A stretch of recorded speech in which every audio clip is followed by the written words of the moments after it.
નમસ્કાર વિદ્યાર્થી મિત્રો, ધોરણ 10 વિજ્ઞાન અને ટેકનોલોજી ચેપ્ટર નંબર 9 આનુવંશિકતા અને વિકાસ, જેમાં આપણે આજે ભાગ 4ની શરૂઆત કરી રહ્યા છીએ.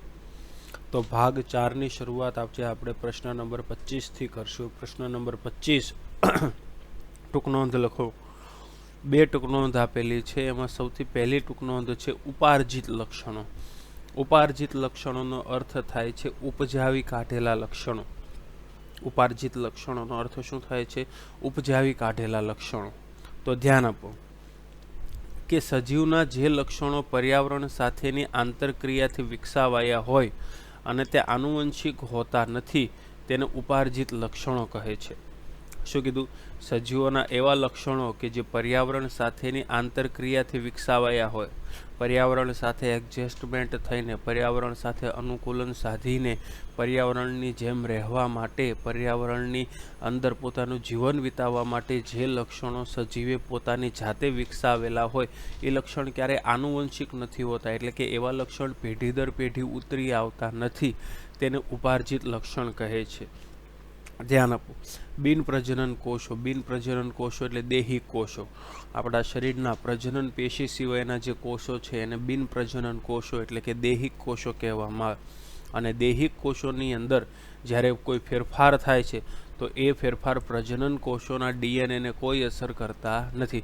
આપણા હાથ, પગ, માથું, મગજ, પીઠ, કમર, કરોડરજ્જુ, પગ, પાની, ઢીંચણ, આ બધા જ કોષોની અંદર કોઈ પણ પ્રકારના ફેરફાર થાય તો તે ફેરફાર પ્રજનન કોષોના ડીએનએને કોઈ અસર કરતા નથી. અને જો પ્રજનન કોષોના ડીએનએને અસર કરતા નથી તો આ જે લક્ષણો છે અનુગામી પેઢી એટલે કે આવનારી પેઢીની અંદર વારસામાં ઉતરી આવતા નથી, એટલે આ લક્ષણ સજીવે પોતાની જાતે વિકસાવેલા લક્ષણ કહેવાય, એટલે કે ઉપાર્જિત લક્ષણો કહેવામાં આવે છે.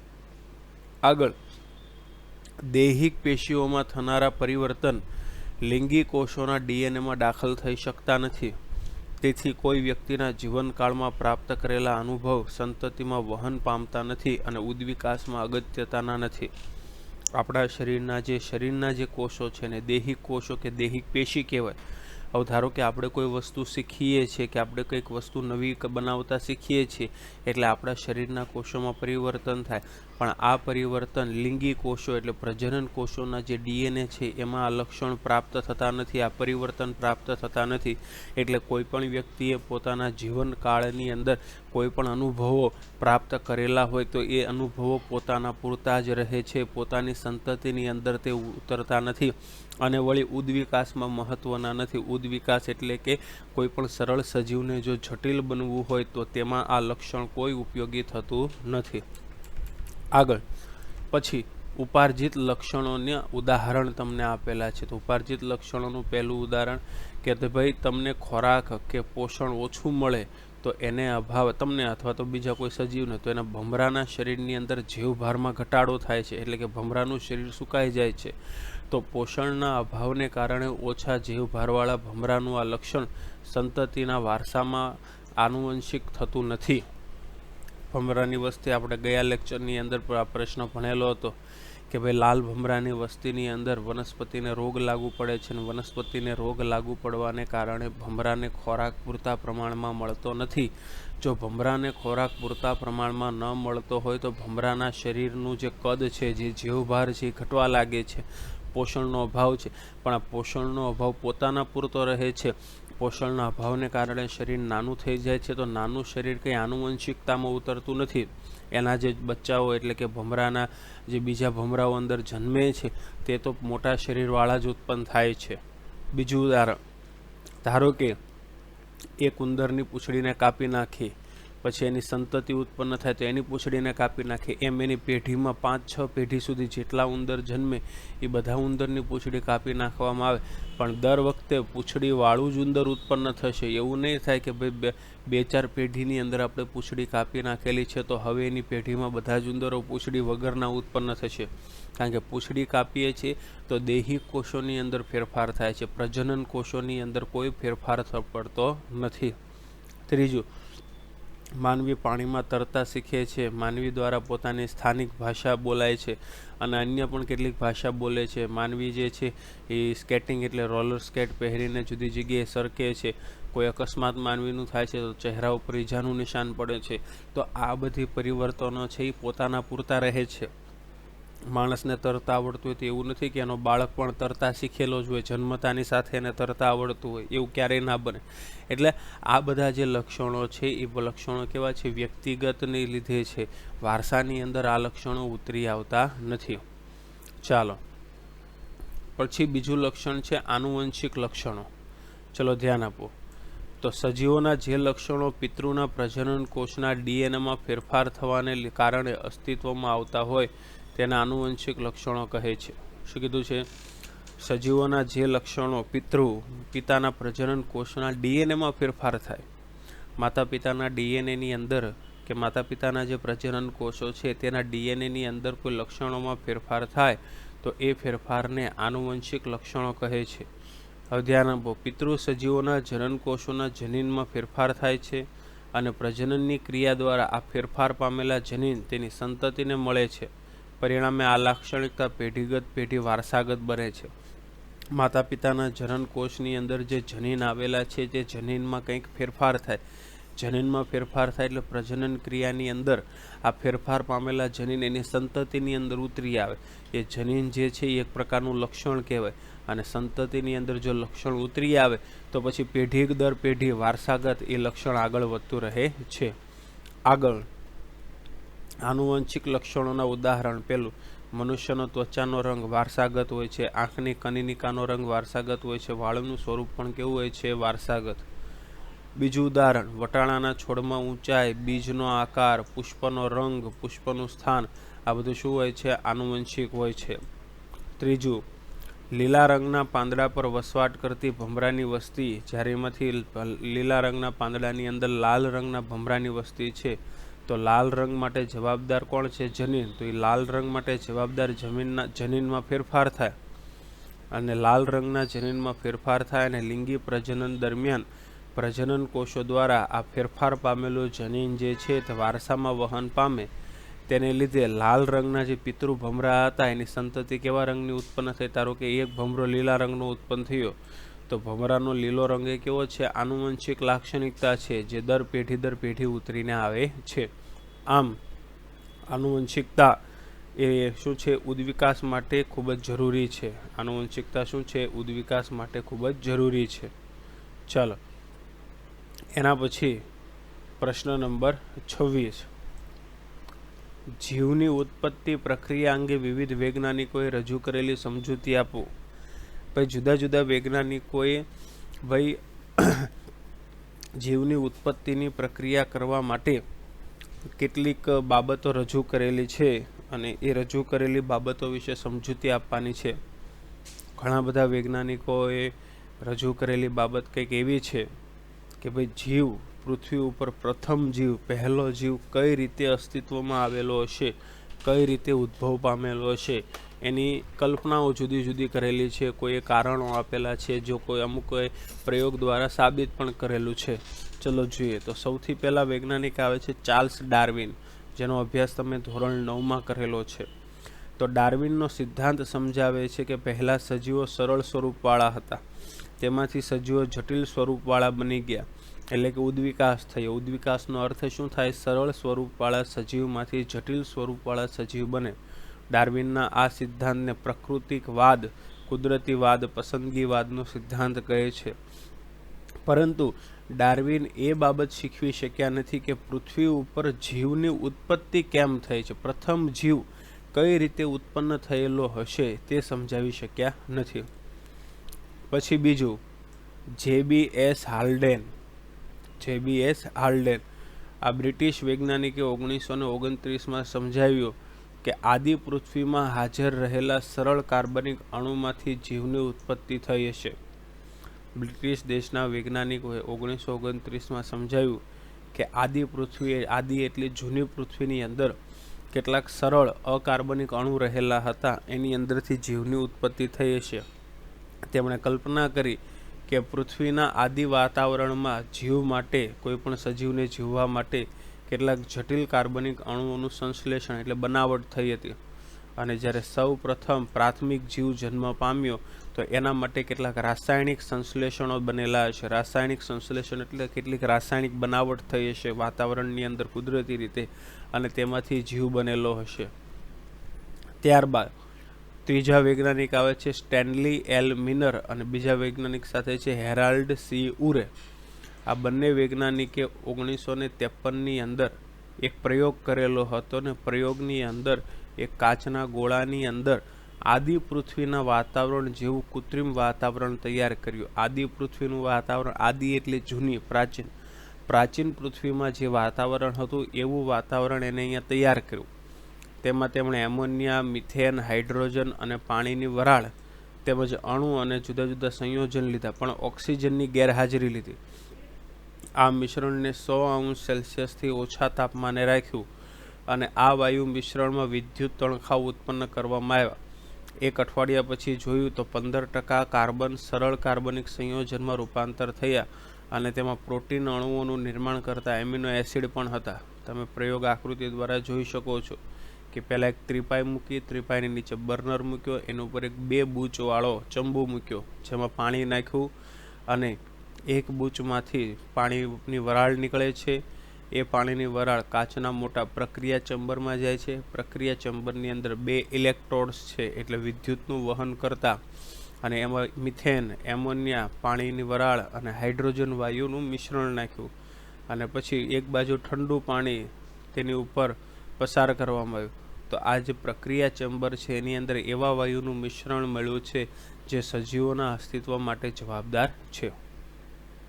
ચાલો, અહીંયા તમને માહિતી માટે આપેલું છે ચાર્લ્સ રોબર્ટ ડાર્વિન. તો ચાર્લ્સ રોબર્ટ ડાર્વિન સમગ્ર માહિતી તો નથી આપણે લેવી, કારણ કે સામાન્ય તમારા જનરલ નોલેજ માટે છે. યોગ્ય સમય મળે તો વિડીયો પુશ કરીને તમે માહિતી વાંચી શકો છો. ટૂંકમાં જો આપણે જણાવી દઈએ તો ચાર્લ્સ રોબર્ટ ડાર્વિન નામના જે વૈજ્ઞાનિક હતા, તેણે ઘણા વર્ષોથી જુદા જુદા જંગલોમાં, જુદા જુદા પર્વતીય વિસ્તાર, રણ વિસ્તાર, બધી જગ્યાએ તેઓ ફર્યા છે, અને જુદા જુદા જેટલા પ્રાણી મળ્યા એ બધા પ્રાણીનો એને અભ્યાસ કર્યો, અને તેને ચાર્લ્સ ડાર્વિનનો પ્રાકૃતિક પસંદગીવાદનો સિદ્ધાંત આપેલો હતો. ચાલો, ઇન્ટેક્સ પ્રશ્નોત્તરમાં પ્રશ્ન નંબર 27. તે કઈ વિવિધ રીતો છે જેના દ્વારા વિશેષ લક્ષણવાળા વ્યક્તિગત સજીવોની સંખ્યા અને વસ્તીમાં વધારો કરી શકે? શું કીધું છે? તે કઈ વિવિધ રીતો છે, એટલે તમારે રીતો જણાવવાની છે કે જેના દ્વારા વિશેષ લક્ષણવાળા વ્યક્તિગત સજીવો પોતાની સંખ્યાની અંદર વધારો કરી શકે છે. તો એવી 2 રીત છે. પહેલું છે પ્રાકૃતિક પસંદગી. પ્રાકૃતિક પસંદગી એટલે કુદરત દ્વારા પસંદ કરવામાં આવે કે કયો સજીવ ઉત્તર જીવિતતા એટલે લાંબુ જીવન જીવશે, અને ઉદ્વિકાસ એટલે કે પોતાના સજીવના શરીરની અંદર ફેરફાર કરશે. જ્યારે બીજું લક્ષણ છે, બીજી રીત છે આનુવંશિક વિચલન, એટલે કે કોઈ પણ અનુકૂલન લીધા વગર ભિન્નતા લેશે, એટલે વાતાવરણને એડજસ્ટ નહીં થાય, અનુકૂલિત નહીં થાય, એટલે પોતાના શરીરની અંદર ભિન્નતા ઉત્પન્ન થશે, અને પોતાના જનીનની આવૃત્તિ જે છે એમાં ફેરફાર કરશે, અને કંઈક અલગ લક્ષણવાળો સજીવ ઉત્પન્ન થઈ જશે. ચાલો, પ્રશ્ન નંબર 28. એક એકલા સજીવ દ્વારા ઉપાર્જિત લક્ષણ સામાન્યતઃ આગળની પેઢીમાં આનુવંશિકતા પામતો નથી, કેમ? એક એકલા સજીવ દ્વારા ઉપાર્જિત લક્ષણ સામાન્યતઃ આગળની પેઢીમાં આનુવંશિક પામતો નથી, કેમ? કે ભાઈ કોઈ એકલો સજીવ છે જેની પાસે ઉપાર્જિત લક્ષણ છે, પણ એ ઉપાર્જિત લક્ષણ આનુવંશિક પામતો નથી, એટલે વારસામાં ઉતરી આવતું નથી, કેમ? તો કે એક એકલા સજીવ દ્વારા જે ઉપાર્જિત લક્ષણ છે આગળની પેઢીમાં ક્યારેય આનુવંશિક પામતો નથી, કારણ કે આ ઉપાર્જિત લક્ષણ તો કેવો છે? બિન પ્રજનનીય, એટલે કે દેહી કોષના ફેરફાર છે. અને તમને આગળ ભણ્યા તે રીતે કે ભાઈ દેહી કોષનો જો ફેરફાર હોય તો એ ક્યારેય જનન કોષ એટલે પ્રજનન કોષના ડીએનએમાં દાખલ થતો નથી, અને વારસાની અંદર સંતતિમાં ક્યારેય તે ઉતરી આવતો નથી. આગળ પ્રશ્ન નંબર 29. વાઘની સંખ્યામાં થતો ઘટાડો આનુવંશિકતાના દ્રષ્ટિકોણથી શા માટે ચિંતાનો વિષય બનેલો છે? તેવી રીતે વાઘની સંખ્યામાં વધારો ઘટાડો જ થાય છે, જો તો એ આનુવંશિકતાના દ્રષ્ટિકોણથી ચિંતાનો વિષય છે. તો ધ્યાન આપો કે ભાઈ વાઘની સંખ્યામાં ઘટાડો થાય છે તો એ આનુવંશિકતાની દ્રષ્ટિએથી ચિંતાનો વિષય છે, કારણ કે જો વાઘની જાતિ લુપ્ત થઈ જશે તો એ જાતિના જનીનો કાયમ માટે ગુમાવી દેશે, અને જાતિના જનીનો જો કાયમ માટે ગુમાવી દે તો ભવિષ્યની અંદર ક્યારેય આ જાતિને આપણે પુનઃ જીવિત કરી શકતા નથી. એની કોઈ સંભાવના નથી કે જાતિ ફરીથી પુનઃ જીવિત થઈ શકે. ચાલો, પ્રશ્ન નંબર 30. જાતિ નિર્માણ એટલે શું અને કયા પરિબળો જાતિ નિર્માણ પ્રેરે છે તે સમજાવો. તો પ્રકરણ સારનો 13મા મુદ્દાની અંદર આપણે જોયું તો જાતિનું નિર્માણ. હવે આપણે આમાં જોઈએ જાતિ નિર્માણ પ્રેરતા પરિબળો. તો જાતિ નિર્માણ પ્રેરતા પરિબળોની અંદર સૌથી પહેલા આવે છે જનીન પ્રવાહ. તો એમાં આપણે જોઈએ જનીન પ્રવાહ તો કે લીલા પર્ણ એ જ ઉદાહરણ છે. લીલા પર્ણવાળી ઝાડી ઝાખરા વનસ્પતિ જેના ઉપર ભમરાઓ ખોરાક ઉપર આધાર રાખે છે, પણ તેની ઝાડીઓ પર્વતમાળાના મોટા વિસ્તારમાં ફેલાઈ જાય છે. તેના પરિણામે ભમરાની વસ્તીનું કદ પણ મોટું થઈ જાય છે.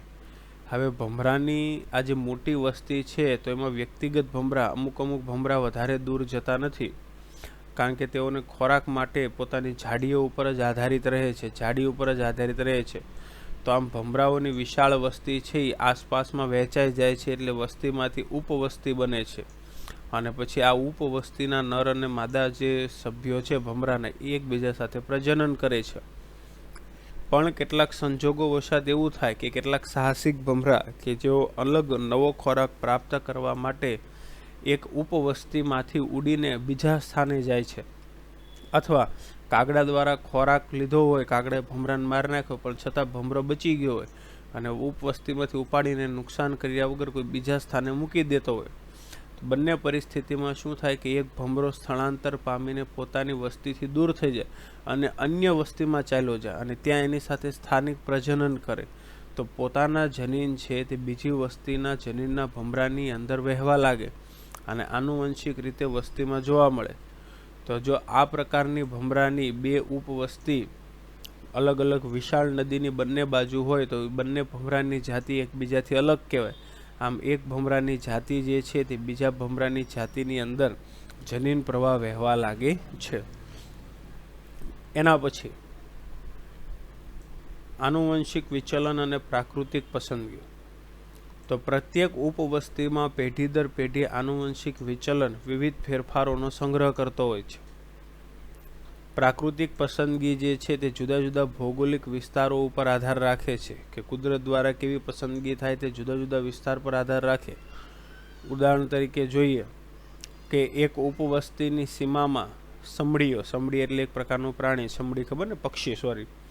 તો સમડી દ્વારા કાગડાની વસ્તી દૂર થઈ જાય, કારણ કે સમડી કાગડાનો શિકાર કરે.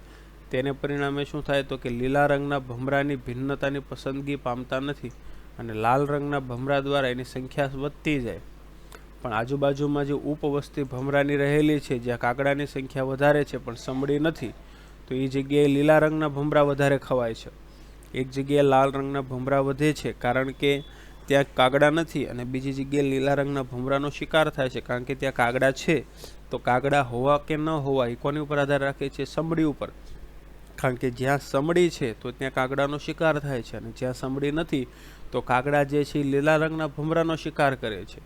આમ ભમરાઓની સ્થાનિક ઉપવસ્તીમાં આનુવંશિક વિચલન તેમજ પ્રાકૃતિક પસંદગીની સંયુક્ત અસરને કારણે અલગીકરણ થયેલી અલગ થયેલી બે ઉપવસ્તી એકબીજાથી વધારે ને વધારે ભિન્ન થતી જાય છે. ત્રીજું પરિબળ આવે છે પ્રજનનીય અલગીકરણ, કે બે વસ્તીના સભ્યો એકબીજાના સંપર્કમાં હોય છે પણ પછી આંતર પ્રજનન કરવા માટે સમર્થ બને.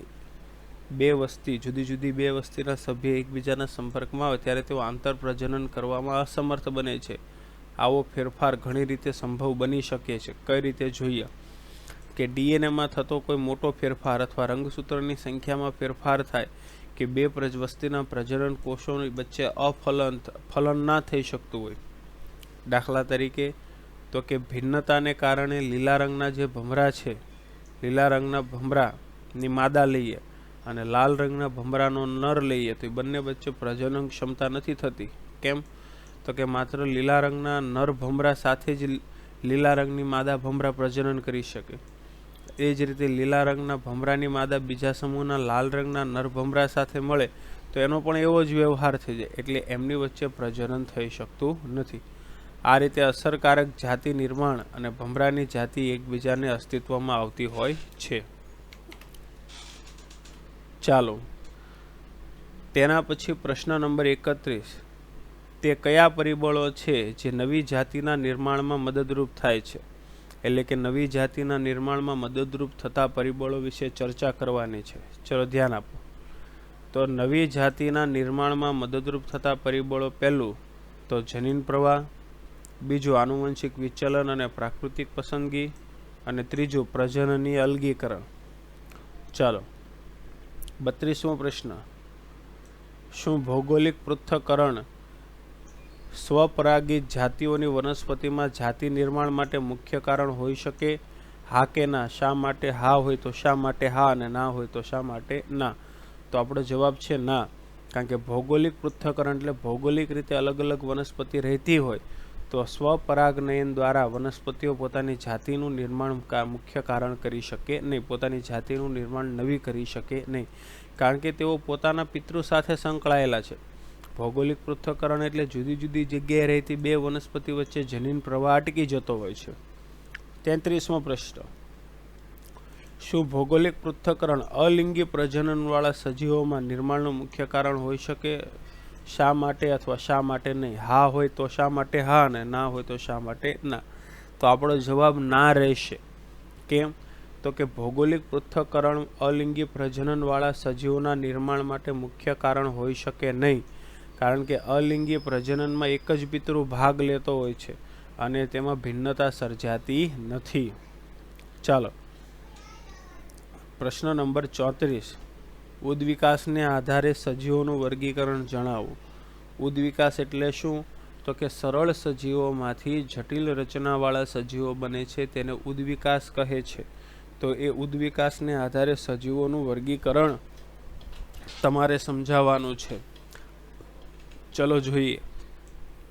સજીવોમાં રહેલી સમાનતા અને ભિન્નતાને આધારે તેમની જુદા જુદા સમૂહમાં ગોઠવણી તેમજ તેમના સંબંધો સમજાવતી કક્ષાઓની રચનાના વર્ગીકરણ તરીકે ઓળખવામાં આવે છે.